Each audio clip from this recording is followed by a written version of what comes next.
ನೀವು ನೋಡ್ತಿದ್ದೀರಾ Sagar update channel. ಇವತ್ತಿನ ವಿಡಿಯೋದಲ್ಲಿ ಯಾರೆಲ್ಲ ಇನ್ಸ್ಟಾಗ್ರಾಮ್ ನ ಯೂಸ್ ಮಾಡ್ತಿದ್ದೀರಾ ಅವ್ರದ್ದು ನಿಮ್ದು ಡೇಟಾ ಬೇಗ ಖಾಲಿ ಆಗ್ತಿದೆನಾ, ಮತ್ತೆ ಡೇಟಾ ಬೇಗ ಖಾಲಿ ಆಗ್ಬಾರ್ದು ಅಂತಂದ್ರೆ ನೀವು ನಾ ಹೇಳೋ ಸೆಟ್ಟಿಂಗ್ ನ ಆನ್ ಮಾಡ್ಕೋಬೇಕು. ಅದ್ರ ಬಗ್ಗೆ ಈ ವಿಡಿಯೋದಲ್ಲಿ ಸಂಪೂರ್ಣದ ಮಾಹಿತಿನ ನಾನು ನಿಮ್ಗೆ ತಿಳಿಸ್ಕೊಡ್ತೀನಿ. ನೀವೇನಾದ್ರೂ ಫಸ್ಟ್ ಟೈಮ್ ನನ್ನ ಚಾನೆಲ್ ನೋಡ್ತಿದ್ರೆ ಸಬ್ಸ್ಕ್ರೈಬ್ ಮಾಡ್ಕೊಳ್ಳಿ. ಈ ವಿಡಿಯೋನ ಸ್ಕಿಪ್ ಮಾಡದೆ ಕೊನೆ ತನಕ ನೋಡಿ.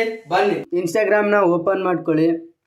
ನಂತರ ಓಪನ್ ಮಾಡ್ಕೊಂಡು ನಂತರ ಇಲ್ಲಿ ನಿಮ್ಮ ಪ್ರೊಫೈಲ್ ಮೇಲೆ ಕ್ಲಿಕ್ ಮಾಡಿದ ನಂತರ ಈ ರೀತಿ ಒಂದು ಹೋಮ್ ಪೇಜ್ ಓಪನ್ ಆಗುತ್ತೆ ನಿಮ್ಮ ಪ್ರೊಫೈಲ್ದು. ನಂತರ ಇಲ್ಲಿ 3 ಡಾಟ್ಸ್ ಕಾಣಿಸ್ತಿದೆ ಅಲ್ವಾ ಸೆಟ್ಟಿಂಗ್ದು, ಇದ್ರ ಮೇಲೆ ಕ್ಲಿಕ್ ಮಾಡಿದ ನಂತರ ನೋಡ್ಕೋಬೋದು ಸೆಟ್ಟಿಂಗ್ ಆ್ಯಂಡ್ ಪ್ರೈವೇಸಿ ಅಂತ ಒಂದು ಆಪ್ಷನ್ಸ್ ಕಾಣಿಸ್ತಿದೆ ಅಲ್ವಾ ಮೇಲೇ, ಇದ್ರ ಮೇಲೆ ಕ್ಲಿಕ್ ಮಾಡಿದ ನಂತರ ನೋಡ್ಕೋಬೋದು ಸರ್ಚ್ ಬಾರಲ್ಲಿ ಇಲ್ಲಿ ಬಂದುಬಿಟ್ಟು ಡೇಟಾ ಅಂತ ಟೈಪ್ ಮಾಡಿ ನಂತರ ನೋಡ್ಕೋಬೋದು ಈ ರೀತಿ ಒಂದು ಹೋಮ್ ಪೇಜ್ ಓಪನ್ ಆಗುತ್ತೆ. ಈಗ data use and media quality ಅಂತ ಇದೆ ಅಲ್ವಾ, ಈಗ ಇದ್ರ ಮೇಲೆ ಕ್ಲಿಕ್ ಮಾಡಿ ನಂತರ ನೋಡ್ಕೊಳ್ಳಿ ಇದು ನಿಮ್ಮ ಫೋನಲ್ಲಿ ಈ ರೀತಿ ಇರುತ್ತೆ.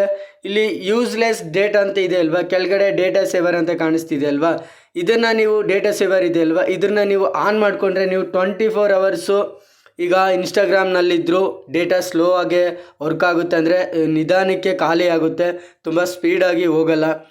ಮತ್ತು ನೀವೇನಾದರೂ ಈಗ ಇನ್ಸ್ಟಾಗ್ರಾಮಲ್ಲಿ ಫೋಟೋನ ಅಪ್ಲೋಡ್ ಮಾಡ್ತಿರ್ತೀರ ಮತ್ತು ಈಗ ವೀಡಿಯೋನ ಅಪ್ಲೋಡ್ ಮಾಡ್ತಿರ್ತೀರ, ಅದು ಹೈ ಕ್ವಾಲಿಟಿನಲ್ಲಿ ಅಪ್ಲೋಡ್ ಆಗಬೇಕು ಅಂತಂದರೆ ಈಗ ಕೆಳಗಡೆ ಇದೆ ಅಲ್ವಾ ಅಪ್ಲೋಡ್ ಆ್ಯಟ್ ಹೈಯೆಸ್ಟ್ ಕ್ವಾಲಿಟಿ ಅಂತ ಇದೆ ಅಲ್ವಾ, ಇದ್ರ ಮೇಲೆ ಕ್ಲಿಕ್ ಮಾಡಿಬಿಟ್ಟು ನೀವು ಅಂದರೆ ಈ ಆಪ್ಷನ್ಸ್ನ ಆನ್ ಮಾಡಿಕೊಂಡ್ರೆ ಫೋಟೋನು ಹೈಯೆಸ್ಟ್ ಕ್ವಾಲಿಟಿನಲ್ಲಿ ಅಪ್ಲೋಡ್ ಆಗುತ್ತೆ ಮತ್ತು ವೀಡಿಯೋನು ಹೈಯೆಸ್ಟ್ ಕ್ವಾಲಿಟಿನಲ್ಲಿ ಅಪ್ಲೋಡ್ ಆಗುತ್ತೆ.